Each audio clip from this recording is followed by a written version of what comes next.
Alors, donc, si on est bien sur le diapo, je ne sais pas si je reprécise peut-être les règles rapidement pour déjà se... Alors, tout d'abord, on va se présenter. Nous serons deux pour animer cet atelier. Moi, je suis Sophie Balia, géomaticienne et gestionnaire de données au CBN Sud-Atlantique. Et du coup, je te laisse te présenter, Paul. Oui, Paul Fromage, chef de projet système d'information pour l'Observatoire Fauna. Voilà. Donc, juste pour rappel, le webinaire est filmé, donc si vous ne souhaitez pas apparaître, vous pouvez couper votre caméra. Et la présentation et puis les enregistrements vidéo seront diffusés à la suite pour ceux qui n'auraient pas pu assister aux autres présentations. L'atelier va s'organiser en deux parties. Donc, d'abord une partie présentation, puis en fin d'atelier, une partie échange, du coup. Les questions pendant la présentation, vous pourrez les poser dans le chat et si c'est possible, on y répondra ou les autres organisateurs pourront y répondre directement et sinon on y reviendra à la fin pendant le temps d'échange. Alors, tout d'abord, pour commencer, je vais rapidement revenir sur le contexte général. Donc, tout d'abord, qu'est-ce que c'est le SINP? Donc, c'est, comme on l'a vu ce matin, c'est un dispositif partenarial national qui vise à favoriser les échanges entre les acteurs qui œuvrent pour la production, la gestion, le traitement, la valorisation et la diffusion des données relatives à l'inventaire du patrimoine naturel. Donc, ces objectifs principaux vont être la collecte et la bancarisation des données, leur standardisation et leur harmonisation, et la mise à disposition d'informations fiables et de qualité. Donc, cet atelier va se concentrer surtout sur la partie collecte et bancarisation des données. Donc le SINP fonctionne de manière décentralisée. Il est constitué d'une plateforme nationale qui est représentée par l'outil de l'INPN OpenOps et qui est porté par l'UAR Patrinet. Au niveau régional, ce sont les DREAL qui sont chargés de la mise en œuvre du SINP et l'organisation et le fonctionnement est laissé libre à chacune des régions. Donc en Nouvelle-Aquitaine, il est porté par 3 grandes entités. Une entité de copilotage formée par la DREAL, la région et l'OFB, une plateforme régionale formée de 3 pôles thématiques, j'y reviendrai en suivant, et une équipe d'animation qui va rassembler les différents acteurs du territoire. Donc il peut y avoir qu'une seule plateforme régionale par région, mais il peut y avoir plusieurs pôles thématiques constituant cette plateforme. Donc en Nouvelle-Aquitaine, on en a 3. Un pôle thématique Flore, Fonge, Habitat, représenté par l'Observatoire de la biodiversité végétale de Nouvelle-Aquitaine, que j'abrégerai pour la suite en OBVNA. Et qui est porté par les CBN de Nouvelle-Aquitaine, donc le CBN Sud-Atlantique, Massif Central et Pyrénées et Demi-Pyrénées. Ensuite, un pôle faune qui est porté par l'Observatoire Fauna et un pôle géologie porté par la réserve naturelle géologique de Socax-la-Brède. Donc, durant cet atelier, seuls les portails des pôles thématiques faune et flore-fonge habitat de la plateforme régionale vont être présentés. Donc, tout d'abord, la Nouvelle-Aquitaine, c'est un territoire très grand et très diversifié. C'est en fait la plus grande région de France et donc elle est riche d'une grande diversité de milieux et d'espèces qui sont liés en particulier aux conditions géologiques et climatiques très variées. Donc on va retrouver un grand nombre d'espaces naturels protégés sur ce territoire. Je ne vais pas faire une liste exhaustive, mais à titre indicatif, comme on peut voir sur la carte à l'écran, elle va compter un parc national, 2 parcs naturels marins, 5 parcs naturels régionaux, 22 réserves naturelles nationales et 9 réserves naturelles régionales. Donc, de tous ces éléments va découler un contexte régional très diversifié qui est amplifié aussi par la fusion des 3 ex-régions qui avaient des modes de fonctionnement et puis des réseaux d'acteurs très différents. Donc, les données en région, elles vont donc être produites par un réseau d'acteurs très variés qui provient de structures diverses, donc que ce soit des indépendants bénévoles, des associations de protection de la nature, des établissements publics, des parcs ou des réserves, des collectivités, etc. Ces données sont aussi récoltées selon des méthodes de collecte, de détermination et de numérisation qui peuvent être très hétérogènes. Elles sont souvent spécifiques à chaque thématique d'étude et elles vont être associées à un matériel dédié. Donc, par exemple, des quadras floristiques, de l'analyse d'images satellitaires, des fils à papillons pour des études d'insectes, des détecteurs à ultrasons, etc. S'ajoute à cela aussi la présence de multiples outils déjà existants pour la saisie de données et les habitudes personnelles de chacun qui vont aussi influer sur la manière de collecter et puis de saisir sa donnée. Donc, pour pouvoir gérer au mieux la multiplicité de ces sources de données en région, les portails de la plateforme SINP Nouvelle-Aquitaine vont répondre à plusieurs objectifs. Donc, d'abord, diffuser des données compréhensibles par tous, quel que soit leur mode de production ou leur point d'entrée dans le SINP. Donc, pour cela, les données sont structurées et converties selon le format standard SINP et les référentiels qui y sont associés. L'objectif aussi est d'éviter les pertes d'informations pour avoir des données et des métadonnées les plus qualitatives possibles. Prévenir la création de doublons, avec l'importance de l'identifiant unique SINP et le cas échéant des identifiants sources lorsqu'ils proviennent d'une base de données. Permettre également la traçabilité vers le producteur des données et puis faciliter l'usage par les utilisateurs, donc via la mise en place d'outils et un accompagnement par les différents pôles de la plateforme. Donc, peu importe le point d'entrée, toutes les données vont être échangées entre les plateformes du SINP, donc au niveau régional et au niveau national. Ces échanges entre plateformes sont prévus environ annuellement et les données reversées vont participer aussi à l'amélioration des connaissances au niveau mondial avec le reversement des données France à la plateforme internationale du GBIF via l'INPN. Donc, le fonctionnement actuel, il va posséder quand même certaines limites qui sont liées en particulier à un système d'échange lent et lourd à l'heure actuelle, puisque le processus va impliquer l'échange systématique de l'ensemble des données du territoire, même celles qui ne sont pas modifiées. Et parmi les contraintes, on peut noter l'utilisation d'un format d'export national grand public ou encore l'identifiant non pérenne de certaines données qui va rendre la traçabilité des modifications et puis des doublons difficiles. Donc, un des objectifs à court terme pour les deux pôles thématiques de la plateforme SINP est donc la fluidification de ces échanges entre plateformes. Et donc, un travail est notamment en cours du côté de Fauna avec l'UAR Patrinat pour la mise en place d'un format d'export brut qui sera à destination des plateformes régionales du SINP. La possibilité notamment de remplacer uniquement des nouvelles données ou celles modifiées et la mise en place aussi d'une automatisation au niveau régional. Donc, dans cette seconde partie, on va vous présenter un schéma des échanges de données qui ont lieu entre les plateformes SINP et les différentes plateformes contributrices. Donc, pour simplifier le schéma, il va être décomposé en plusieurs parties. Donc, dans un premier temps, donc la partie que je viens d'évoquer, nous avons les échanges entre les plateformes du SINP, donc au niveau régional, national et international. Ensuite, après production des données, le premier cas de figure pour la contribution à SINP va être la saisie directe via les portails qui sont mis à disposition, donc Fauna et l'OBV. La saisie directe, elle va posséder un certain nombre d'avantages. Donc déjà, l'intégration des observations saisies, elle est immédiate. Donc il n'y a pas de délai de traitement et les données vont être consultables et exploitables directement dans les observatoires. Ça permet aussi une harmonisation et une standardisation automatique au format SINP des données et des métadonnées. Donc, il va faciliter ensuite les échanges et la réutilisation. La saisie directe va permettre d'améliorer aussi la qualité des données de différentes manières. Donc, déjà en limitant par exemple les erreurs de saisie, donc que ce soit via la mise en place de listes de nomenclature, de champs obligatoires ou de formulaires thématiques. Donc, pour prendre un exemple, dans l'OBV, il va être possible de saisir ces données en utilisant différents types de formulaires, soit un formulaire simplifié qui va n'avoir que des champs essentiels, les champs principaux, un relevé standard ou un relevé phytosociologique qui va permettre de renseigner un nombre d'informations supplémentaires pour donner des informations plus détaillées, par exemple sur le contexte stationnel ou des informations sur des végétations, etc. Dans l'Observatoire Fauna, on retrouve aussi des formulaires thématiques qui vont être disponibles avec des champs spécifiques et des listes de valeurs filtrées. Donc, ça va concerner par exemple le suivi des collisions routières ou encore le suivi de la mortalité aux incendies. La qualité des données, elle va être aussi garantie par les différents contrôles de cohérence automatiques qui sont inclus dans les formulaires. Donc, ça peut être des contrôles de cohérence sur les dates, sur la géolocalisation, par exemple pour les projections géographiques, etc.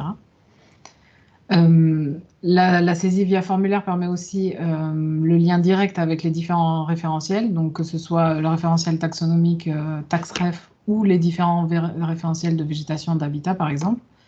Donc pour TaxRef, il suffit d'entrer le nom d'un taxon dans l'une des plateformes, puis de sélectionner dans la liste qui est proposée le nom valide qui correspond et qui sera rattaché du coup directement au référentiel TaxRef.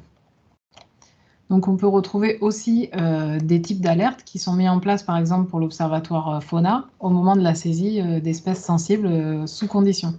Donc pour lesquelles il peut être important de préciser le contexte d'observation, par exemple dans le cas de la période de nidification d'une espèce. Ou alors aussi dans le cas d'espèces exotiques envahissantes dont les signalements vont être transmis directement à des structures de référence, par exemple pour la grenouille taureau ou le xénope lisse, les observations vont être signalées directement à la Société herpétologique de France. Donc les outils de ces deux portails sont aussi en constante évolution et en amélioration pour répondre au mieux aux différents besoins des utilisateurs. Et c'est avec cet objectif d'évolution et de facilitation de l'usage par les différents utilisateurs que des outils nomades de saisie ont été envisagés au niveau des portails régionaux.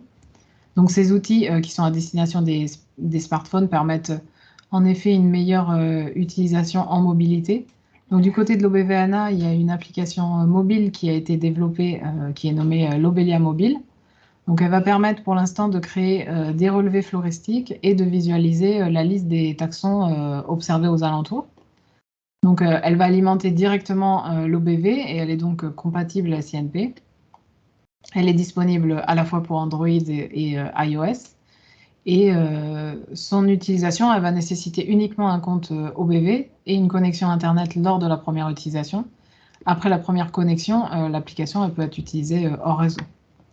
Et donc, les fonctionnalités elles sont pour l'instant relativement simples, mais elles ont vocation à être étoffées en fonction des besoins remontés.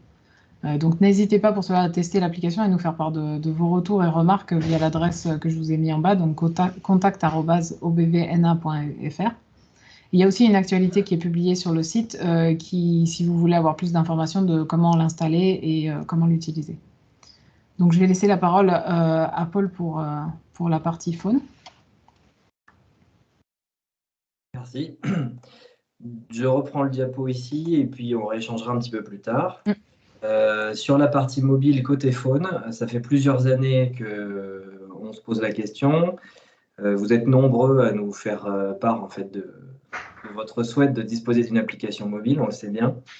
On a fait le tour vraiment de toutes les applications qui existaient aujourd'hui sur le marché, donc des applications gratuites, des applications où il faut redévelopper un peu par-dessus. Il n'y en a aucune aujourd'hui qui remplit l'ensemble des fonctions nécessaires à ce qu'on voudrait mettre en place, notamment une interopérabilité parfaite avec les utilisateurs et les comptes utilisateurs et organismes sur Fauna et les métadonnées saisies à l'échelle régionale.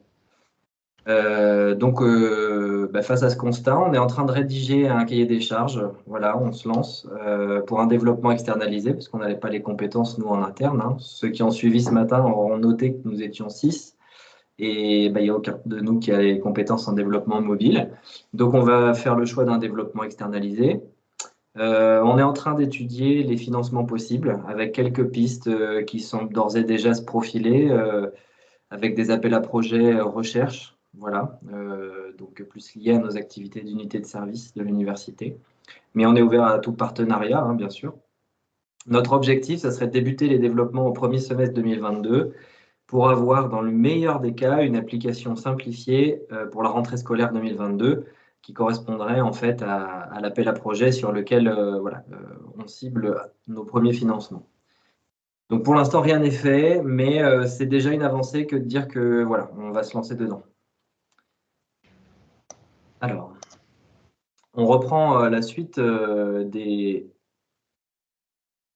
Je voulais dire 2023, tout à fait.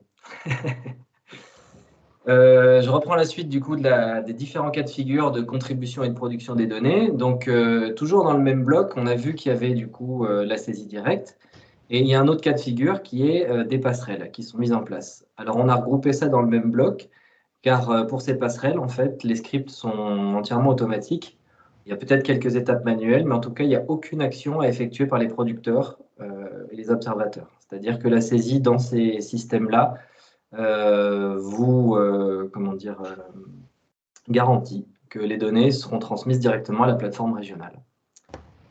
Donc du coup, il y a deux exemples là qu'on voulait citer. C'était Collect. Alors il y a déjà eu le témoignage de ce matin, donc ça va faire un petit peu redite, mais je vais passer très rapidement pour ceux qui y ont assisté.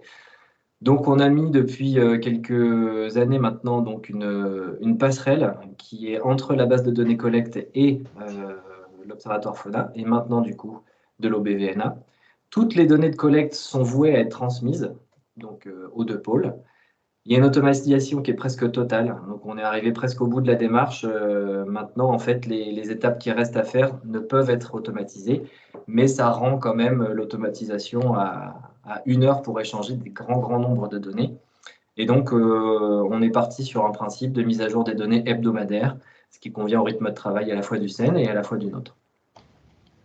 Depuis peu, on échange les résultats de la validation scientifique également. La validation scientifique SINP qu'on retransfère au SEN Nouvelle-Aquitaine pour qu'ils puissent en fait s'en inspirer et faire de la validation producteur et ensuite revenir vers nous. Et voilà, c'est un cercle infini sur ces validations. De toute façon, on sait que voilà, rien que la taxonomie évolue, donc c'est bien que ceci soit mis en place. Deuxième exemple, c'est iNaturalist. Pour ceux qui ne le connaissent pas, surtout. C'est un logiciel participatif de sciences citoyennes qui est porté en fait par une université en Californie et je crois que c'est l'Université des sciences, l'Académie des sciences de Californie et National Geographic. Voilà, et en fait c'est un outil, pour ceux qui connaissent Tela Botanica, moi je trouve que ça ressemble un petit peu côté faune, c'est-à-dire que vous allez pouvoir saisir vos observations dedans et les autres utilisateurs de la communauté vont pouvoir donner leur avis en fait sur votre détermination, proposer autre chose. Et en fait, c'est un petit peu, ils présentent ça aussi comme un espèce de réseau social de naturalistes. Voilà, donc du coup, ces observations de iNaturalist sur l'emprise Nouvelle-Aquitaine, on en récupère une partie. Alors pourquoi une seule partie? C'est l'autre point qu'on trouve positif sur cet outil, c'est que chaque utilisateur a la possibilité, dans ses paramétrages, de définir quelles sont les applications quelles sont les données qui sont ouvertes ou qui ne sont pas ouvertes. En fait, elles sont soumises à des licences. Voilà. Donc, nous, on récupère uniquement, bien sûr, les données qui sont de licence ouvertes. Et on voulait souligner dans cette diapo que finalement, les passerelles, ça nous aide beaucoup parce que ce qui est le plus chronophage, on va le voir juste après, dans le cas numéro 3, c'est les échanges de fichiers parce que du coup, il y a compréhension, il y a structuration et derrière, il y a forcément une équipe et des échanges qui peuvent être des fois très longs. Donc, si vous êtes gestionnaire d'une base de données fiable et pérenne, hein, donc je ne parle pas de fichiers Excel, mais je parle bien de base de données, et que vous souhaitez mettre en place une passerelle avec nous, eh ben, c'est le moment de vous manifester tout à l'heure pendant les questions, et puis on pourra reprendre les discussions par la suite. Nous, on est complètement ouvert à mettre en place d'autres passerelles comme ça qui facilitent la vie de tout le monde finalement. Alors, donc on arrive à ce fameux cas numéro 3. Là, on change de boîte. Là, en fait, c'est du dépôt de fichiers numérisés à partir d'outils tiers. Je précise bien que là, on est hors cadre dépôt bio. Tout à l'heure, Sophie vous fera un petit topo sur dépôt bio, vraiment pour ne pas l'oublier dans le cadre de cette présentation. Et en fait, le cheminement des données est différent. Donc là, on se place hors cadre dépôt bio. Et j'ai mis quelques exemples. On a mis quelques exemples de logiciels dans cette petite boîte qui sont alors pour certains des logiciels mutualisés, c'est-à-dire qu'il y a une instance qui est toujours il y a une instance qui est installée pour tout le monde, les utilisateurs s'y connectent, et puis voilà. Donc c'est le cas par exemple de Faune France ou de Faune Aquitaine. Et puis on a des instances, des logiciels comme GeoNature, qui est beaucoup installé en ce moment, on fait beaucoup parler de lui, GeoNature ou Serena par exemple, qui sont des logiciels qui sont installés, on va dire, il y a une instance par organisme. Voilà. C'est-à-dire que les utilisateurs de telle instance GeoNature ne vont pas avoir accès aux données des autres instances. Donc là, ça nécessite des échanges organisme par organisme. Et puis, j'ai ajouté 2-3 logos de base de données parce qu'il y a aussi des producteurs qui ont leur propre base de données métier, voilà, qui n'ont pas attendu en fait qu'il y ait des logiciels comme ça qui se mettent en place pour les avoir et qui continuent à les avoir. Donc, Collect, par exemple, en fait, si je ne dis pas de bêtises, ça doit être sous Postgre aussi, donc sous une base de données. Et donc, voilà, ils ont développé leur propre base de données. Donc, avant de faire des passerelles, on peut exporter des fichiers CSV, Excel, n'importe quel autre fichier. Et là, en fait, la difficulté, ça va être de savoir à qui verser les données. Est-ce qu'on les verse à la plateforme régionale ou à la plateforme nationale? Donc, les cas sont assez simples. Si vous êtes un professionnel et que vos études et projets sont menés à une échelle infrarégionale ou régionale, les données doivent être versées à la plateforme régionale, donc à l'OBVNA ou à FONA. Si vous êtes un indépendant et que vous souhaitez du coup faire des extractions des logiciels que vous utilisez, donc on en a beaucoup parlé ce matin dans le chat, si vous souhaitez faire une extraction d'un logiciel, peu importe lequel, alors sauf e-naturalist, puisqu'il y a une passerelle qui est déjà en place, vous pouvez faire une extraction et nous, en fait, on récupérera les données sur la Nouvelle-Aquitaine. Et ensuite, si vous êtes un organisme et que vous avez des projets qui dépassent la Nouvelle-Aquitaine, donc je prends l'exemple, par exemple, du Parc national des Pyrénées, qui est à cheval sur 2 régions, ou du PNR Marais Poitevin, où c'est le cas aussi. Mais en fait, ça pourrait très bien être le cas aussi d'un organisme qui est basé sur notre territoire et qui mène une étude, pour le coup, supra-régionale pour une fois. Voilà, donc toutes ces données-là doivent être reversées directement à Patrinat, donc à la plateforme nationale INPN, et les données nous redescendront. Alors, petite note qu'on a mis en orange là. Dans ces cas-là, nous, alors j'ai mis en gras souhaité, on ne voit pas trop forcément, mais en gros, on aimerait bien vous porter appui sur la structuration des métadonnées dans ces cas-là, avant que vous ne transmettiez vos données au niveau national. Alors pourquoi? Tout simplement parce qu'en fait, les données, elles reviennent ici et on aimerait bien qu'en Nouvelle-Aquitaine, le SINP ait des métadonnées et des projets qui soient homogènes. Et donc, ça serait bien qu'on ait les mêmes habitudes de structuration. Donc, ceux qui sont intéressés pourront aller après à l'atelier métadonnées. Mais voilà, on se porte en tout cas volontaire. C'est un service gratuit, public. Donc, n'hésitez pas à nous solliciter. Donc, il y avait la première question, c'était à qui on verse. Et maintenant, c'est sous quel format? Sous quel format les données doivent être versées à la plateforme régionale? Alors, on a beaucoup d'essais, beaucoup de tentatives, mais on a aussi 10 ans d'expérience maintenant. Et en fait, la manière la plus simple, si vous disposez d'un logiciel, d'un module d'export standardisé, donc là j'ai pris l'exemple de Serena, de Faune Aquitaine, Faune France, enfin, tous les systèmes Biolovision, eh bien utilisez tout simplement le module d'export fourni par le logiciel et ne touchez à rien. Vous ne modifiez pas les fichiers qui sont exportés, voilà, et vous nous les transmettez. Alors pourquoi? Parce qu'en fait, comme je vous le disais, maintenant avec l'expérience, nous on a l'habitude en fait d'insérer ce type de format, on les connaît par cœur, donc pas de problème. Seule petite manipulation à faire. On en a parlé ce matin. En fait, les données doivent toutes être associées à des métadonnées, c'est-à-dire que si vous utilisez Serena dans le cadre de toutes vos missions, donc Serena, pour ceux qui ne savent pas, c'était le logiciel fourni, enfin ça l'est toujours, mais ce n'est pas utilisé par toutes les réserves, par RNF, Réserve nationale de France, donc pour ces réserves. Si vous utilisez ce logiciel-là, par exemple, il faudra, à l'export, nous dire ces données, c'était dans le cadre de tel projet, ces données, c'était dans le cadre de tel projet, etc. Idem si vous utilisez Naturalist. Donc, il faudra créer les métadonnées chez nous, sur Fauna et OBVNA, et ensuite aller déposer vos extractions au bon endroit. Bon, en sachant que nous, on a une équipe, que ce soit à l'OBV et à Fauna, pour vous accompagner. Les données, en fait, elles ne sont pas déposées et directement insérées. Il y a une étape manuelle de structuration de notre part. C'est pour ça que je disais que c'est un petit peu le cas de figure le plus long, mais en tout cas, on peut vous aider là-dessus. Important, ne pas modifier les fichiers. Conservez l'identifiant unique du logiciel, s'il vous plaît. Et ensuite, certains logiciels maintenant, ça a été demandé au niveau national et je trouve ça très bien, il va falloir que ça continue comme ça. Il y a certains logiciels qui génèrent eux-mêmes des identifiants SINP. Voilà, il y a quelques années, ce n'était pas la même marche à suivre, il n'y avait que les plateformes régionales et nationales qui les mettaient. Mais du coup, il y a certains logiciels qui mettent des identifiants SINP. Alors, j'ai mis type UUID, vous irez voir sur Internet, c'est une espèce de grosse chaîne de caractères, de plus de 20 caractères.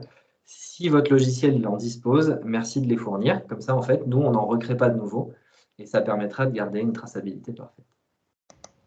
Cas de figure spécifique pour GeoNature, puisque beaucoup d'entre vous l'utilisent dorénavant. Il y a un formulaire d'export classique pour vos données de GeoNature. Donc, faute de mieux, utilisez-le pour l'instant.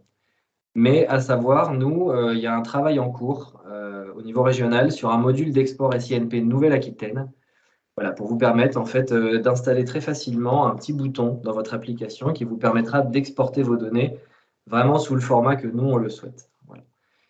Pour les métadonnées, c'est un peu plus compliqué. C'est pour ça qu'on a précisé que là, il fallait vraiment voir, il faut voir avec nous, contactez-nous. C'est en fonction de la version du logiciel de GeoNature, en fonction de vos compétences informatiques au sein de l'organisme. Et puis aussi en fonction de la validation des fiches que nous, on doit apporter sur les fiches métadonnées qui sont gérées dans GeoNature. C'est un des rares outils GeoNature qui dispose de structuration en métadonnées compatibles SINP, donc c'est très bien, mais encore faut-il que les règles du SINP soient appliquées pour structurer les cadres d'acquisition et les jeux de données. Ça sera atelier, SF atelier et métadonnées plus tard.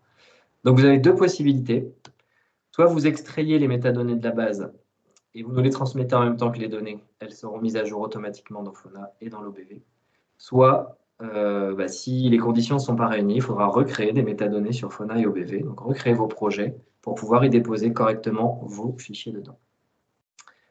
Ce qu'il faut retenir de cette diapo, c'est qu'on est en train de faire un travail pour fournir un module d'export sous un format parfaitement compatible SINP, Nouvelle-Aquitaine, et que, en fait, puisque GeoNature fonctionne sous une base de données qu'on connaît très bien, c'est aussi possible, en fait, de mettre en place des passerelles de base à base pour qu'on arrête les échanges de fichiers volumineux. Donc ça, c'est aussi possible.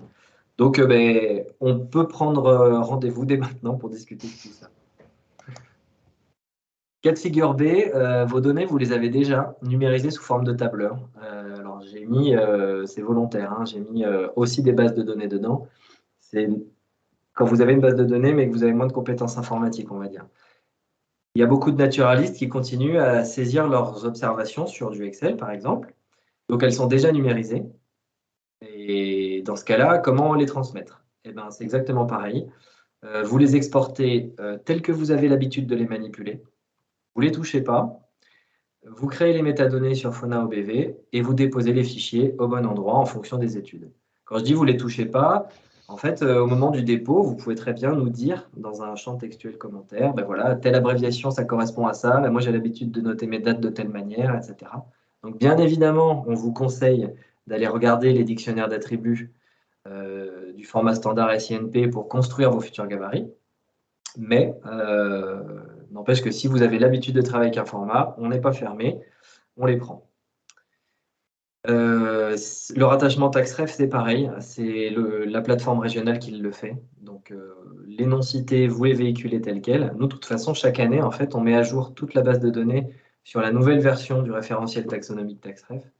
Donc, on ne demande pas aux producteurs de le faire, c'est nous qui nous en chargeons. Puis, ça permet en fait d'avoir une méthode homogène sur l'ensemble de la base SINP. Voilà. Cas de figure suivant, du coup, c'est si vous n'avez pas encore numérisé les données et s'il n'est pas possible de les saisir. Si vous ne les avez pas numérisées et qu'en fait, vous avez une fiche papier terrain, autant les saisir directement sur les outils que vous a présenté Sophie tout à l'heure. Maintenant, si ce n'est pas possible, alors pourquoi ça ne serait pas possible? Par exemple, vous avez un protocole très particulier avec différentes méthodes et différentes techniques de collecte qui vous obligent à noter 4, 5, 6 champs supplémentaires, à structurer les données de manière un petit peu spécifique. Et dans ce cas-là, si vous avez besoin de construire votre gabarit de saisie Excel, allez consulter les dictionnaires régionaux d'attributs d'observation. Je vous ai mis les liens dans la présentation. Ce qui veut dire que forcément, vos champs spécifiques, on ne les aura pas en stock dans le dictionnaire, mais tous les attributs classiques, la date, l'observateur, la localisation, la commune, tout ça, autant utiliser la manière dont nos scripts peuvent ingurgiter ça de manière automatique. Il faudra toujours créer les métadonnées sur l'OBV et sur Fauna et déposer les fichiers dans les bons jeux de données. Important, il faut obligatoirement les attributs obligatoires, donc la date, la localisation, l'espèce. Et le rattachement TaxRef, on s'en occupe.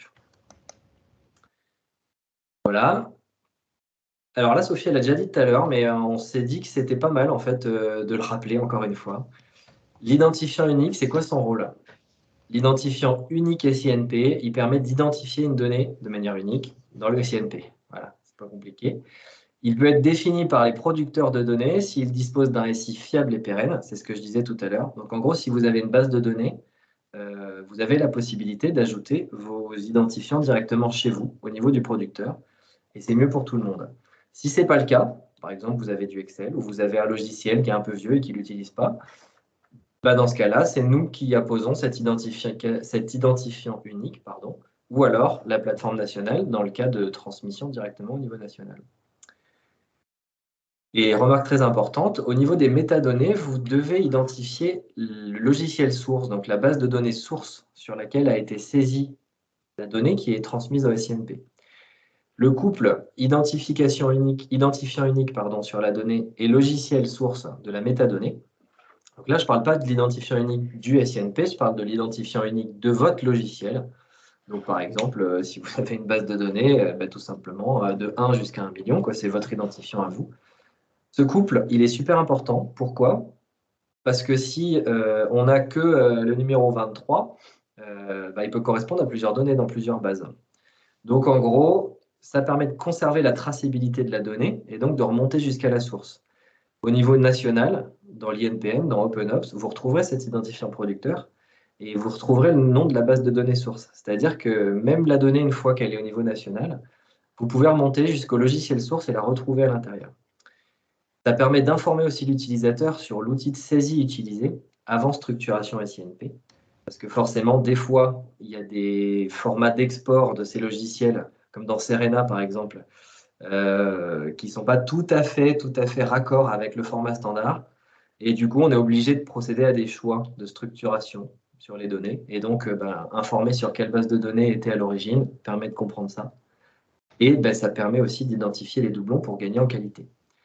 Donc, j'ai mis dans le cas non souhaitable de multiples transmissions. On en a parlé un petit peu ce matin avec les témoignages du PNR. Mais effectivement, normalement, il ne devrait pas y avoir de double transmission. Ça arrive. Dans ce cas-là, si on a l'identifiant et on a la base de données source, en fait, la personne qui récupérera les données, dans le cadre de son propre projet, elle pourra faire un peu de ménage grâce à ça. Et enfin, du coup, toujours sur cette même question, sous quel format les données doivent-elles être versées, on voulait vous faire part de ça. C'est une remarque quand même qui est assez importante, c'est que le SINP, il a quand même un rôle de bancarisation. Et contrairement à ce que des fois j'entends, on ne bancarise pas que les informations de base du socle SINP, c'est-à-dire j'ai vu telle espèce à tel endroit à tel moment, voire avec quelques individus, le dénombrement, etc. L'objectif, c'est aussi de stocker, de sauvegarder et de manière homogène, fiable, l'intégralité des informations que vous récoltez sur le terrain. C'est-à-dire que si, dans le cadre d'un projet, vous allez mettre en place un protocole assez spécifique avec des méthodes de collecte, plusieurs passages, etc., non seulement il faudra écrire tout ça dans les métadonnées, histoire qu'on sache comment le protocole était fait, mais aussi tout ce que vous avez pu noter. Donc là, j'ai mis un petit exemple sur un projet qui s'appelle Biodiversité, donc sur Bordeaux Métropole, où on va relever l'humidité de l'habitat du milieu terrestre, la hauteur de végétation, etc. Alors là, c'est pour des rhopalocères et des oiseaux, mais pour les amphibiens, on note aussi le pourcentage de recouvrement de la Lune, etc. Toutes ces informations, en fait, elles sont utiles dans le cadre de votre projet, mais en fait, elles seront peut-être utiles dans le cadre d'autres projets en réutilisation des données du SINP. Donc, on stocke tout de manière structurée dans le SINP. Donc, ne pensez pas que c'est mieux pour nous en fait que vous enleviez ces colonnes-là au moment de la transmission. On préfère avoir la donnée brute de chez brute et en fait, vous la retrouverez telle qu'elle dans le SINP. Voilà, et je repasse la main à Sophie pour le petit laïus sur Depobio. Alors du coup, certaines des données ne vont donc pas être concernées par les échanges que Paul vient de présenter. Et donc, c'est le cas des données qui doivent être versées dans le dépôt légal des données brutes de biodiversité, Depobio. Donc, c'est une plateforme qui est gérée par l'UR Patrinat et qui va concerner les données brutes de biodiversité acquises à l'occasion des études d'évaluation préalable ou de suivi des impacts réalisés dans le cadre de l'élaboration des plans, des schémas, des programmes et autres documents de planification qui sont mentionnés à l'article L122-4 et des projets d'aménagement soumis à l'approbation de l'autorité administrative. Alors pour faire très synthétique et très général, ça va correspondre aux données qui sont récoltées dans le cadre des études réglementaires. Et donc, si vous avez besoin de plus de précision sur vraiment le type de données concernées, les modalités de versement, etc., il y a une FAQ qui est disponible sur le site directement de Depovio. Donc, pour les études qui relèvent de ces cas de figure-là, le maître d'ouvrage il va être tenu de reverser ces données donc dans Depovio. Et les données qui sont à verser, c'est à la fois les données qui sont nouvellement collectées dans le cadre de l'étude, et celles déjà existantes provenant du SINP, donc qui auraient pu être transmises par exemple à la suite d'une demande de communication de données à la plateforme régionale. Donc dans ces cas-là, il est encore une fois impératif de conserver et de transmettre l'identifiant SINP de ces données déjà existantes pour éviter notamment de créer des doublons au moment des échanges entre plateformes. Et ensuite, toutes les données qui sont déposées dans Depovio sont reversées directement au niveau du SINP national. Donc, enfin, le dernier cas de figure qui va concerner des données qui sont saisies dans des outils nationaux qui vont échanger avec le niveau national directement. Donc, on vous a mis un échantillon de quelques-uns de ces outils. Donc, le premier logo à gauche va correspondre à CardOps associé à son application mobile CardNat. Donc, c'est une application de saisie et de gestion de données qui est fournie par le Muséum d'histoire naturelle et qui est mis à disposition d'un réseau d'acteurs naturalistes qui est aussi utilisé dans le cadre de leur mission, des missions scientifiques du muséum. Donc en second, on a INPN Espèces, donc qui est l'application de l'inventaire du patrimoine naturel. Donc c'est plutôt à destination du grand public. Chacune des observations doit être accompagnée d'une photo. Et les observations, elles peuvent être soit identifiées au niveau de l'espèce ou alors à des niveaux supérieurs, type famille, groupe taxonomique, etc. À droite, vous aviez Visio Littoral, donc qui lui est l'outil dédié du Conservatoire du littoral et qui va être à destination des agents qui récoltent des données sur les sites du Conservatoire. Et enfin, Viginature, donc qui est un programme de sciences participatif qui est décliné selon différentes thématiques. Donc chacune va posséder des protocoles et des outils de saisie distincts. Et ça peut être à la fois à destination du grand public ou des professionnels en fonction des protocoles proposés. Donc toutes les données saisies sur ces différents outils vont ensuite être reversées directement à la plateforme nationale du SINP. Et donc c'est pour cela que ces applications sont plutôt à utiliser dans le cas des études réalisées à un niveau supra-régional, comme l'a dit tout à l'heure Paul, et dans le cas d'études plus locales, les outils régionaux sont à privilégier. Donc vous avez ici le schéma complet de toutes les différentes manières de contribuer hors cadre Depovio au SINP. Et du coup, on va vous présenter maintenant, faire une petite démonstration des outils de saisie et de versement de fichiers sur les deux portails, donc Fauna et OBVNA. Juste rapidement avant de commencer, pour rappel, donc, il est nécessaire d'abord de se créer un compte sur ces deux plateformes. Donc la création, elle est gratuite, ça nécessite uniquement une adresse mail et un mot de passe qui vont servir ensuite d'identifiant. Et après, vous avez deux cas. Donc dans le cas où vous voulez saisir des données indépendantes, donc non professionnelles, vous pouvez les saisir directement et elles seront intégrées à des métadonnées génériques du type contribution à l'observatoire, etc. Dans le cas de données professionnelles, il faudra d'abord s'associer son compte à un organisme. Donc, deux méthodes principales pour contribuer, la saisie directe ou le dépôt de fichiers de données, comme on l'a vu. Dans les deux cas, il est nécessaire de créer au préalable des métadonnées. Et donc, je vais vous... Hop. Je vais sortir du diapo, je vais juste passer sur l'OBV directement. Hop, voilà. Donc, du côté de l'OBV, alors je m'étais connecté à un compte test, mais je vais me reconnecter. Donc, il suffit, donc, au préalable, il faut se connecter à son compte. Hop. Voilà. Et ensuite, donc, les outils sont pour contribuer, donc ils vont être sous l'onglet Contribuer de la barre principale.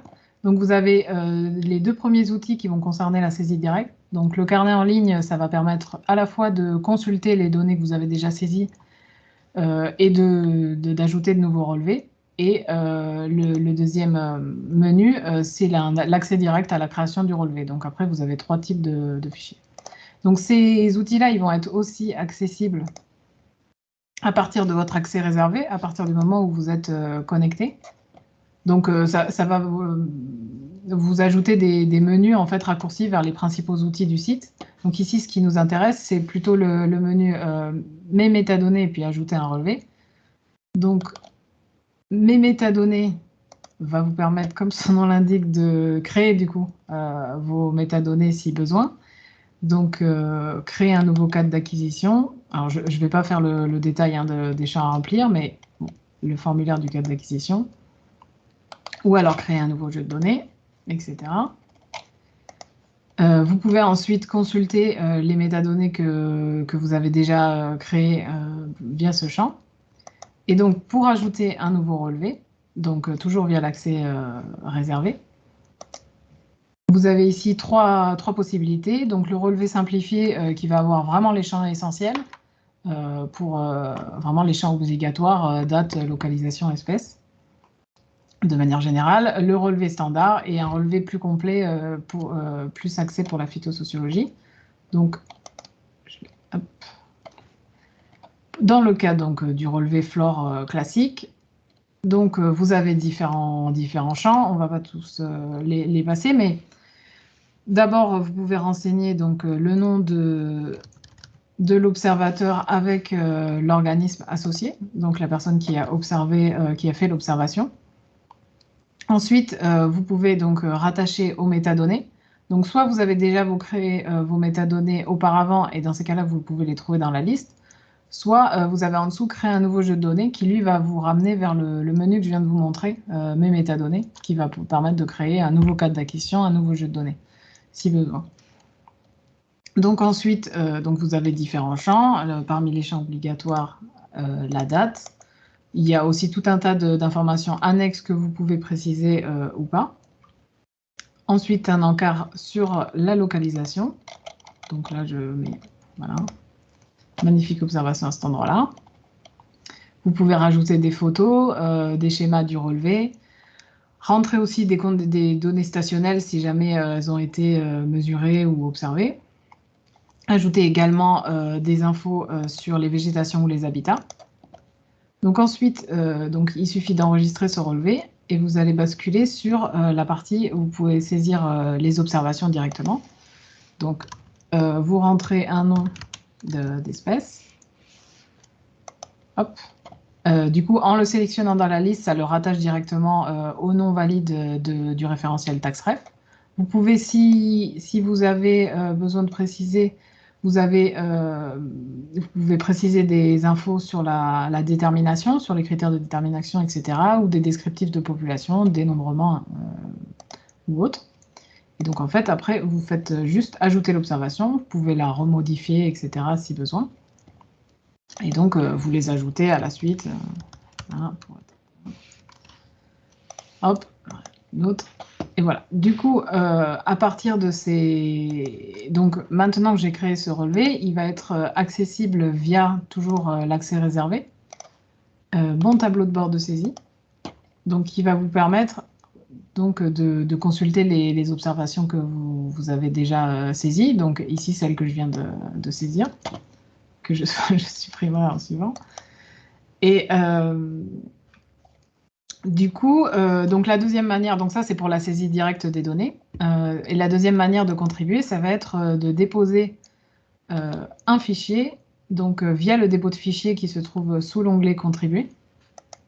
Donc ici, vous vous retrouvez avec deux liens, donc soit qui vous renvoient vers Dépôt Bio dans le cas où vous êtes sur des données récoltées dans un cadre réglementaire, soit vous pouvez du coup cliquer sur le formulaire de dépôt de données.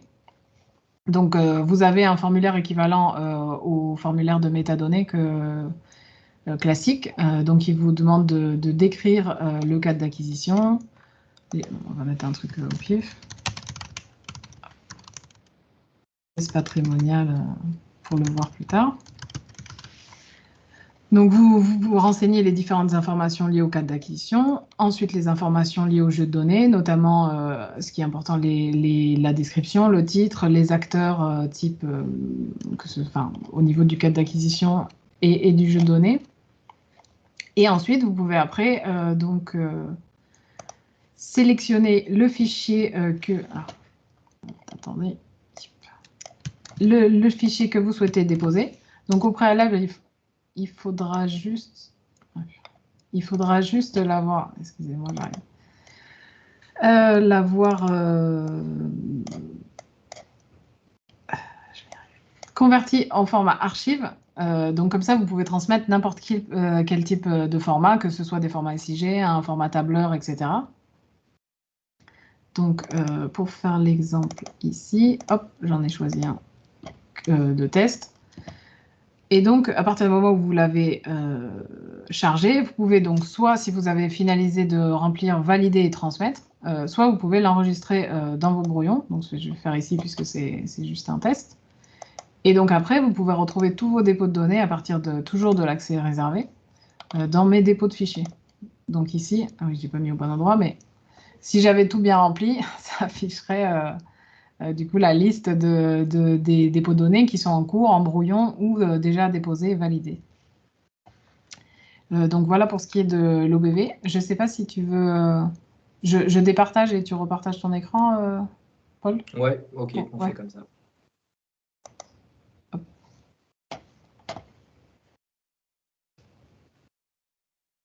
Ça devrait être bon. Ouais, moi je vois bien, c'est bon. D'accord. Je vais faire assez rapide. Déjà, je vais commencer du coup par aller montrer la FAQ, juste parce qu'en fait, il y a 3 tutoriels vidéo qui sont disponibles pour l'instant. Je pense qu'on va en publier d'autres, mais bon, on manque un peu de temps, hein. Il y en a un qui est souvent mal compris, mais du coup, enfin, c'est pas le tutoriel qui est mal compris, c'est une notion qui est mal comprise. Du coup, on a fait le tutoriel sur comment gérer les comptes utilisateurs dans Fauna et vos profils organismes. Donc, je vous invite à aller le voir. Et pour faire simple, vous avez un compte utilisateur par personne. Ce n'est pas des comptes utilisateurs par organisme. Et ce compte utilisateur vous permet d'accéder, par contre, à plusieurs espaces au sein du site. Un espace personnel et ensuite des espaces organismes en fonction de vos différentes casquettes. Si vous êtes membre d'une association et à la fois salarié d'un PNR, par exemple, vous aurez les 2 casquettes et vous aurez accès à tous ces espaces. Et puis, il y a aussi, je vais vous faire une démo très rapide, mais du coup, je vous le précise quand même, il y a un tutoriel qui dure à peu près 5-6 minutes, qui vous montre pas à pas comment saisir des données. Voilà, avec de la captation vidéo, donc vous voyez exactement où aller cliquer, etc., les différentes fonctionnalités, parce que je ne vais pas toutes les aborder aujourd'hui. Donc, vous avez ces différents tutoriels, il y en a un 3e sur référentiel espèce, mais ce n'est pas le cadre de cet atelier. Voilà, donc là, je suis connecté avec un compte factice et qui n'a pour l'instant pas grand-chose, sauf que donc, il a une affiliation à un espace organisme Biogeco, c'est le même que j'ai présenté ce matin. Ce que je vais faire, c'est que je vais commencer plutôt par passer par l'espace personnel pour vous montrer où c'est, en fait, juste pour aller saisir. Donc, quand vous créez un compte sur Fauna, automatiquement, vous avez un espace personnel qui vous est dédié. Et c'est là-dedans que vous allez faire, en fait, la gestion de toutes les données qui sont non professionnelles. Voilà, de toutes celles que vous récoltez sur votre temps libre en tant qu'indépendant opportuniste. Donc, mes espaces, mon espace personnel et mon carnet d'observation. Donc, en fait, vous êtes obligé dans le SINP de disposer d'un jeu de données, comme l'a dit Sophie, mais par défaut, quand vous créez votre compte, ça vous en crée un. Voilà. Donc là, j'en aurais eu qu'un à la base, qui aurait été une donnée naturaliste du nom que vous avez renseigné lors de votre inscription. Et en fait, tous ces jeux de données sont sous un même cadre d'acquisition pour l'ensemble des utilisateurs du site. Donc par défaut, vous n'avez rien à faire. Vous arrivez sur Fauna, vous vous inscrivez, et du coup, vous avez accès directement à votre carnet d'observation avec le logiciel que j'ai présenté ce matin, mais il y a un petit bouton sur la droite, en haut à droite, qui vous permet de saisir des observations. Et vous choisissez en fait la géométrie que vous souhaitez mettre. Point, ligne, polygone, commune, voire importer votre propre géométrie si c'est quelque chose d'un peu complexe. Vous allez saisir votre localisation. Voilà, ici par exemple. Et puis il y a le formulaire qui s'ouvre. Donc là, il ne me présélectionne pas de jeu de données par défaut parce que j'en ai plusieurs. Et si vous en avez qu'un, on a tout fait pour faciliter le travail, c'est-à-dire qu'en fait, c'est présélectionné, vous ne pouvez même pas changer. Donc, je vais saisir c'est des données opportunistes. Et après, bah, c'est les champs classiques du SINP. Donc, vous retrouvez toute la partie événement en fait, de l'observation, c'est-à-dire la date, les observateurs. Et puis ensuite, tout comme l'OBV, vous pouvez saisir en fait plusieurs espèces si vous les avez observées au même moment, au même endroit. Et pour chaque espèce, vous allez pouvoir ajouter en fait des descriptions concernant les individus. Voilà, compter, le dénombrement, le stade de vie, le sexe, etc. Ajouter des preuves d'observation, des photos qui seront très utiles aux validateurs qui viennent faire de la validation chez nous. Ou des indices de présence, si vous n'avez pas observé l'espèce, mais que vous avez vu des indices de présence qui laissent supposer qu'elle était là un petit peu avant. Donc vous pouvez en mettre plusieurs. Comme on le disait tout à l'heure, si vous allez saisir une espèce qui est sensible, ça vous met des petites notifications en disant attention, certaines données sont considérées sensibles. Donc, veillez à bien renseigner certains caractères. Donc là, par exemple, le stade de vie juvénile ou alors statut biologique, reproduction, hibernation, c'est des données, si vous le savez, il faut absolument les remplir, sinon en fait votre donnée ne sera pas classée comme sensible et pourra engendrer une perturbation possible de l'espèce. Voilà, donc vous enregistrez vos observations, elles sont disponibles dans cette petite onglet données en cours d'édition. Sur Fauna, on a des scripts qui se lancent le soir, je disais ce matin en commentaire, et c'est à ce moment-là que sont évaluées la sensibilité, la validation scientifique de la donnée, etc. Donc, si une grosse aberration est saisie, effectivement, elle ne sera pas publiée de manière automatique. Donc voilà, ces données-là seront disponibles. Là, elles sont saisies, donc elles seront disponibles dès le lendemain, en fait, au niveau public, si elles n'ont pas été invalidées. Donc, je vais les supprimer. Cet espace-là, du coup, c'est un espace de recherche aussi qui vous permet de consulter avec tout un tas de critères de filtres vos observations que vous avez saisies, en fait. Voilà, avec des récapitulatifs de jeux de données. Donc ça, c'est indépendant. Vous avez exactement le même en fait, outil de saisie au niveau organisme. Là, si je vais dans mon espace BioGeco, parce que je suis affilié à BioGeco, et que je vais dans mon outil données, donc c'est un espace réservé pour les utilisateurs de BioGeco, je retrouve le même bouton et je peux saisir cette fois-ci des observations dans un cadre professionnel. Vous voyez ici, quand je choisis mon jeu de données, il ne me propose pas les mêmes. Voilà, donc après, c'est exactement les mêmes fonctionnalités. Il y a des petites fonctionnalités en plus. Je ne sais pas si elles sont détaillées dans le tutoriel vidéo, mais pour les organismes, voilà, pour vous permettre de gérer vos propres fonds de plan, pour vous permettre de gérer vos propres zonages particuliers, si vous avez l'habitude d'inventorier voilà, vos terrains, que vous n'avez pas à ressaisir la géométrie particulière à chaque fois, si ce n'est pas des points, hein, j'entends. Voilà, tout ça, c'est raconté dans les tutoriels. Et du coup, si vous avez, donc ça c'était le cas de figure numéro 3, des fichiers que vous voulez nous transmettre, donc c'est ni une passerelle ni de la saisie directe, vous vous retrouvez dans votre espace organisme, donc mes organismes. Vous allez dans, alors il y a un raccourci sur la page d'accueil, envoyer un fichier de données qui vous rebascule sur l'outil de métadonnées, parce qu'en fait il faut choisir le jeu de données, ça je l'ai dit assez de fois je crois avant, dans quel jeu de données allez déposer son fichier. Là, j'ai fait un export, mettons, j'utilise Faune Aquitaine pour saisir mes observations dans le cadre du projet Levana. Je fais un export des données concernées et ensuite, je vais choisir mon jeu de données, envoyer des données par fichier. Je les joins. Je dis attention, quand je mets cette abréviation, ça veut dire ça, de manière à faciliter la tâche à notre petite équipe. Et puis voilà, de toute façon, ce n'est pas automatique, c'est-à-dire que nous, on reçoit le fichier, on reçoit vos commentaires, on sait où le placer, on analyse le fichier, et si on a des questions, on revient vers vous directement. D'où l'avantage d'avoir un compte utilisateur qui est nominatif avec une adresse mail valide, s'il vous plaît, de manière à pouvoir vous recontacter, en fait, s'il y a des problèmes sur les données. Voilà, à titre personnel, c'est la même chose, en fait. Je ne vous l'ai pas montré, mais dans votre espace personnel, vous avez mes jeux de données avec un bouton en haut, transmettre un fichier de données qui vous permet de transmettre des exports en fait, de fichiers ou alors des fichiers Excel tout simples que vous avez fait pour nous transmettre vos données. Il y a une petite option qui est en cours de modification. On voulait terminer, mais ce n'est pas terminé pour aujourd'hui, mais elle est fonctionnelle dès aujourd'hui. c'est qu'il y a certaines études publiques.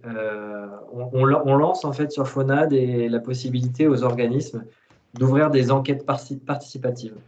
En fait, on nous l'a demandé plusieurs fois. Dans le cadre d'ABC, par exemple, une collectivité qui souhaite ouvrir un jeu de données parce qu'elle organise une animation un week-end avec quelqu'un qui vient, ou alors dans le cadre d'un PNR qui organise les 24 heures de la biodiversité, par exemple, et qui souhaite, sur un temps donné, avoir un espace et dire à tous les bénévoles qui viennent là, voilà, allez saisir là-dedans. Comme ça leur permet de faire un compte rendu à la fin de la journée. Donc, vous avez ici participé à une étude publique. Voilà, c'est pour ça que je vous dis que ça va être refait parce qu'aujourd'hui, c'est pas beau, mais ça marche très bien. Donc aujourd'hui, on avait ouvert, je ne sais pas si vous avez suivi lors des incendies en Gironde, un jeu de données de signalement de mortalité en fait suite aux incendies et un signalement de faune écrasée aussi sur les routes du département 64. Donc ça, c'est 2 enquêtes participatives qui sont en ligne. Et quand vous allez transmettre votre fichier de données, vous pouvez dire, moi, je transmets mon fichier dans le cadre de ce projet. En soi, ça ne va rien changer pour vous. Vous gardez la main sur vos données, vous en êtes toujours seul gestionnaire. Ça permettra juste aux personnes en fait, qui font ces projets-là d'avoir une petite idée de la participation sur est-ce que ça a marché, la mobilisation, etc. Voilà, donc c'est des enquêtes participatives qui vont être un petit peu plus designées dans les semaines à venir. Et c'est sur ces fameux formulaires que du coup, on peut paramétrer des formulaires spécifiques. C'est-à-dire que pour la saisie sur les incendies, pour ceux qui sont allés voir le formulaire, on avait limité ça en fait aux mammifères et à quelques autres espèces, de manière à ce que la liste des taxons soit très petite. Mais pour le formulaire de collision routière, on limite par exemple, vous voyez, les comportements, tout ça, on ne met pas en fait. On met que les champs qui concernent en fait l'étude de l'enquête. Voilà, je laisse la main. C'est bon. Oui, non, mais c'est bon de mon côté aussi. Ah oui, c'était la fin. Oui, c'est la fin de la présentation. D'accord. Si vous avez des questions ou des remarques ou autres. Ouais, on est dans les temps, c'est bien. On a même rattrapé le retard. Donc les autres présentations, l'autre atelier, c'est 15 heures. Ouais, on avait dit 15 heures, ça laisse 10 minutes, un quart d'heure pour si vous avez des questions sur la saisie, la transmission, des logiciels particuliers, vous pouvez me dire. Alors, il y a une question de Fedetcha64. Est-ce qu'on peut être affilié à plusieurs organismes? Oui. Un compte utilisateur peut avoir autant d'organismes que nécessaire. Et du coup, l'avantage, c'est que vous gardez votre identifiant. Alors, petite précision, vous créez votre compte utilisateur, on vous demande une adresse mail personnelle, en fait, pour pouvoir vous joindre, peu importe l'évolution de votre carrière professionnelle. Et après, dès que vous allez renseigner un nouveau profil organisme, c'est là où vous renseignez vos adresses organismes. Donc, par exemple, si un validateur veut reprendre contact avec vous à propos d'une donnée organisme, il va vous contacter sur la donnée, sur votre adresse mail pro. Par contre, l'adresse perso, elle est intéressante.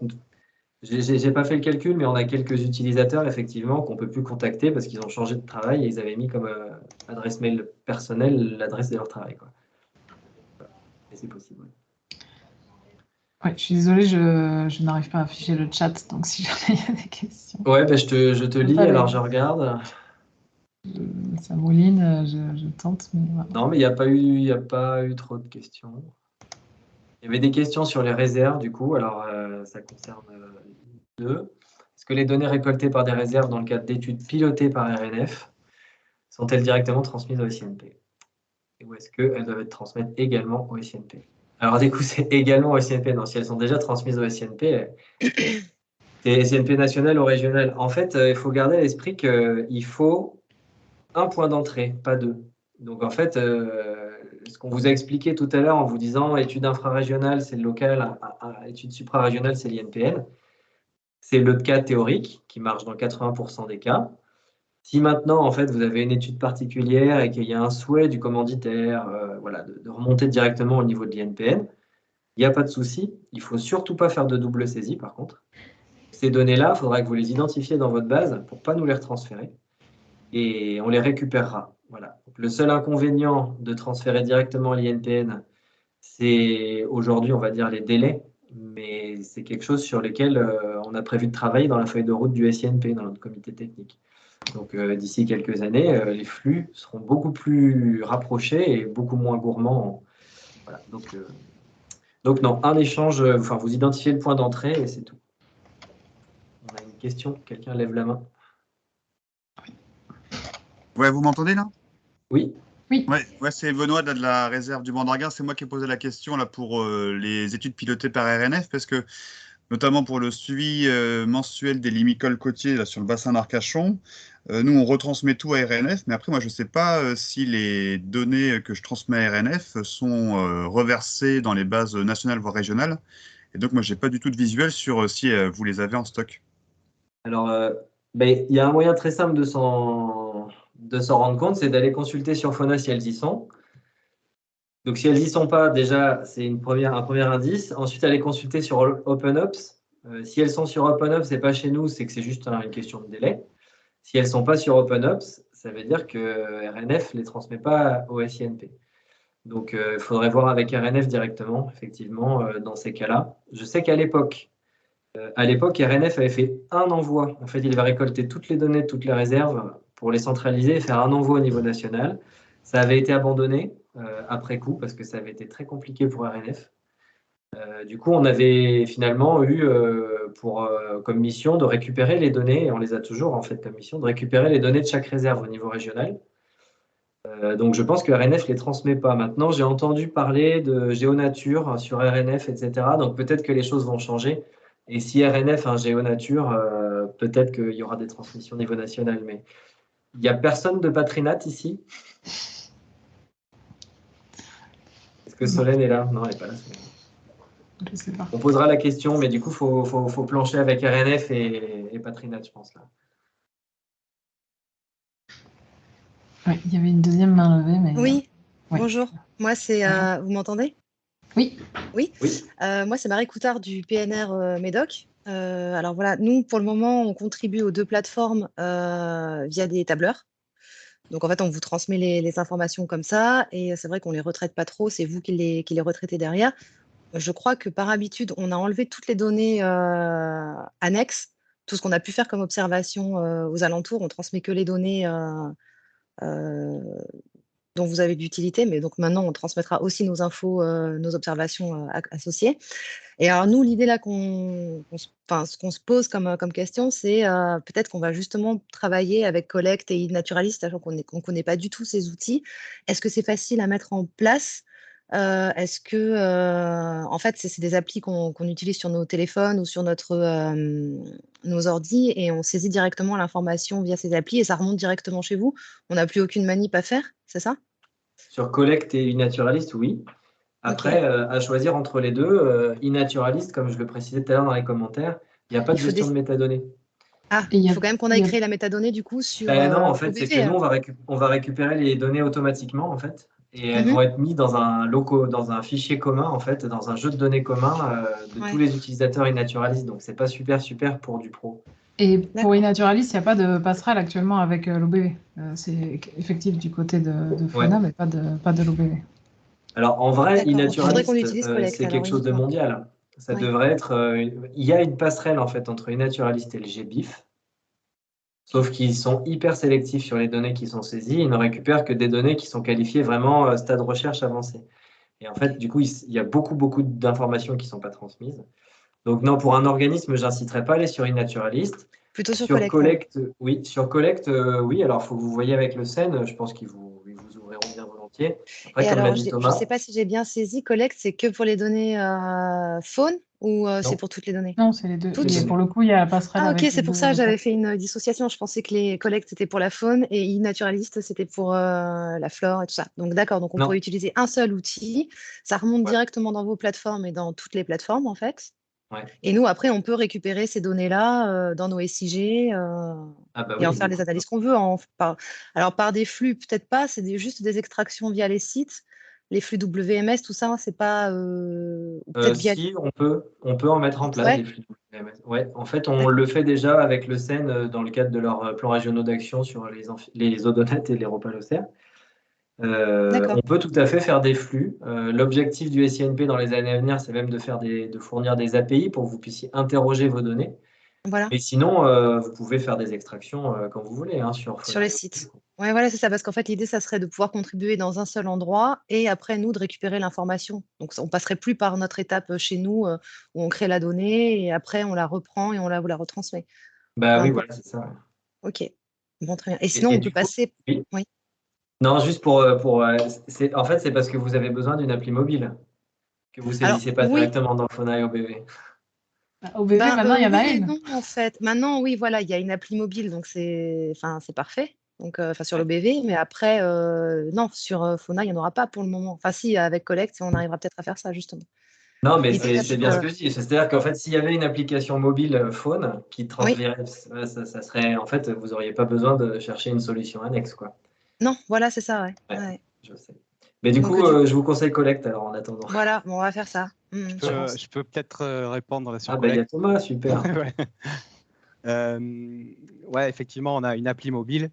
Et après, oui, Collect, ce que je disais ce matin, c'est vraiment l'appli du SEN et de ses partenaires, mais on peut très bien, si vous souhaitez utiliser la solution, voir ensemble, sachant que l'appli mobile, en gros, fait remonter toutes les données sur la plateforme web Collect, et ensuite, ça rejoint la bascule automatique que j'ai présentée ce matin. Par contre, il faudra gérer aussi toutes les métadonnées en amont. Ah oui, donc il faut quand même créer la métadonnée. De toute manière, c'est la porte d'entrée. C'est la porte d'entrée dans le SINP. Ok. Par contre, dans Collect, on peut saisir de la donnée sans avoir, pour le moment, géré les métadonnées. On peut le faire a posteriori.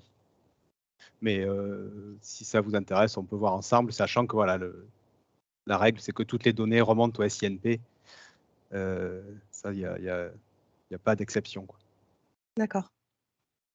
Après, comme on l'a dit, du coup, là, il y a l'outil de l'OBV, enfin de l'OBV sur mobile. Nous, on espère en mettre un en place l'année prochaine. Donc voilà, c'est vrai que c'est pas génial pour l'instant, mais. Après, ceci dit, on peut attendre un petit peu. On a fait ça depuis le début, donc on peut très bien attendre un petit peu, parce que c'est quoi l'horizon de développement de l'API? C'est la rentrée 2023? Pour l'appli mobile? Oui. Notre objectif, mais ça serait vraiment, dans le meilleur des cas, ça serait que pour la rentrée 2023, on ait quelque chose. Quand je dis rentrée, c'est rentrée scolaire. Oui, mais nous, de toute façon, on contribue, enfin, bon, c'est après assez perso, mais on contribue plutôt à la fin de l'été, donc ça pourrait le faire. Ouais. Donc voilà, de toute façon, si vous suivez un petit peu nos actus et tout, on essaiera de vous informer en fait sur l'avancée de ce projet-là. Voilà. D'accord. Ok, très bien, merci. Donc il y a beaucoup de questions sur GeoNature, sur les réserves, là, c'est vrai. Je vois toujours pas de chat, donc je peux pas pas. de chat. En fait, il va y avoir un GeoNature. Alors, je résume. Il va y avoir un GeoNature, des instances nationales de GeoNature gérées par RNF pour chaque réserve qui utilisera GeoNature. Et du coup, il y aura des passerelles vers le SINP. Donc, effectivement, en fait, quand ça sera mis en place, pour les nouvelles données, il ne faudra plus passer par nous. En fait. Il faudra directement passer par la voie que vous avez choisie. Donc, passer par GeoNature et RNF. Et à ce moment-là, si c'est 2024, parce que c'est marqué 2004, mais je pense que c'est 2024, peut-être que nous, on aura amélioré les échanges, les redescentes. Nous, notre objectif, c'est d'essayer d'aller vers une descente par trimestre de l'INPN. Si on y arrive. Donc en 2024, ça devrait être possible, j'espère. Et pour les réserves, il y avait aussi la possibilité d'utiliser Collect. C'était, je fais un peu le VRP là, mais il me semble dans le compte rendu là qu'avait fait RNF, c'était effectivement GeoNature qui était ressorti, mais il y avait aussi la possibilité d'utiliser Collect parce qu'on l'utilise en fait pour les 7 réserves qu'on gère en Nouvelle-Aquitaine notamment. En fait, ça permet aussi de ne pas multiplier plein d'instances différentes. Ouais. L'idée, ça serait d'utiliser une seule instance pour mutualiser notamment ce qui est serveur, administration, etc. Voilà, c'était juste une précision. Du coup, dans les questions, alors il y avait, est-ce que pouvez-vous nous transmettre les données saisies via observation.org? Alors, je viens d'aller voir observation.org. Je pense que oui, si vous avez un module d'export et que vous avez des données sur la Nouvelle-Aquitaine, faites l'extraction et envoyez-la nous.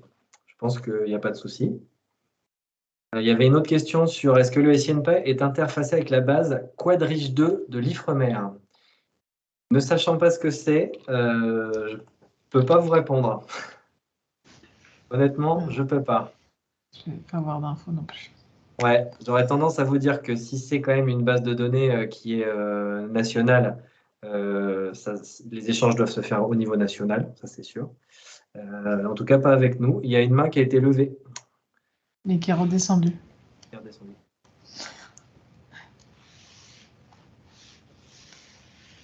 Voilà, est-ce qu'il y a d'autres? Donc pour e-naturaliste, il y a beaucoup de questions sur e-naturaliste, mais bon, mes collègues ont très bien répondu dans les commentaires. Hein. Donc si vous êtes un indépendant, c'est très bien. Si vous êtes un professionnel, c'est pas terrible. Voilà.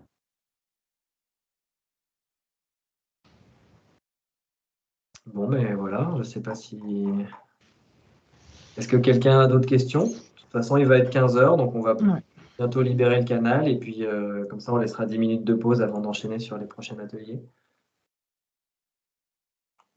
Dans le doute, si vous avez un doute sur sur est-ce que vos données sont dans le SINP ou ne le sont pas, allez consulter l'OBV et allez consulter Fauna.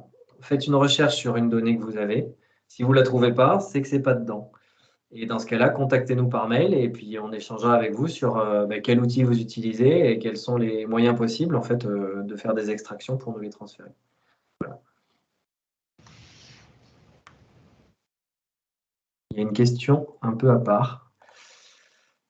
Comment faire remonter une erreur de statut dans la base de données Fauna qui doit provenir de la base de données statut? On pense au moineau friqué qui est déterminant SNIEF en PC. Alors, la déterminance, ce n'est pas la BD statut national, c'est les listes déterminantes qui sont établies à l'échelle régionale. Donc, il se trouve que le CDN, SA et nous, on est aussi coordinateurs du programme SNIEF, coordinateur du secrétariat scientifique. Donc, c'est nous qui sommes en charge de coordonner la révision, notamment des listes déterminantes actuellement. Donc, s'il y a une erreur là-dedans, je note, on va regarder. En tout cas, s'il y a des erreurs dans Fauna ou dans l'OBV, j'imagine que c'est pareil, Sophie. Oui, c'est pareil. En fait, c'est l'avantage de notre région. Alors, c'est aussi un inconvénient, mais l'avantage, c'est qu'on développe tout nous-mêmes.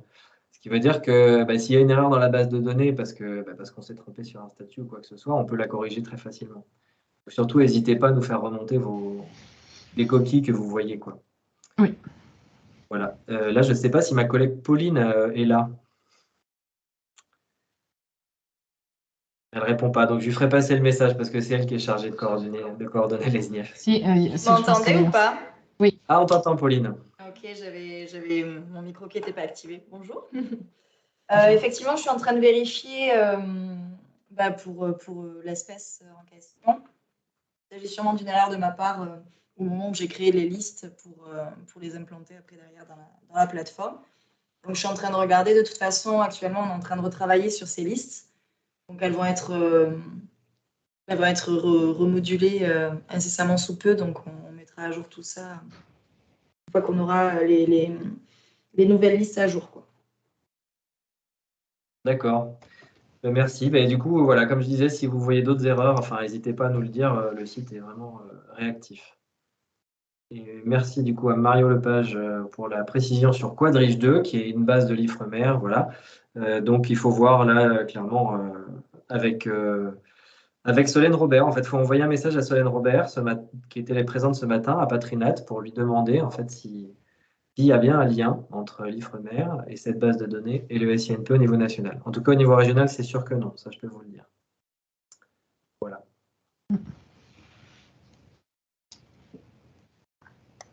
Comment contacter Solène Robert? Eh bien, je vous donne son mail dans le chat.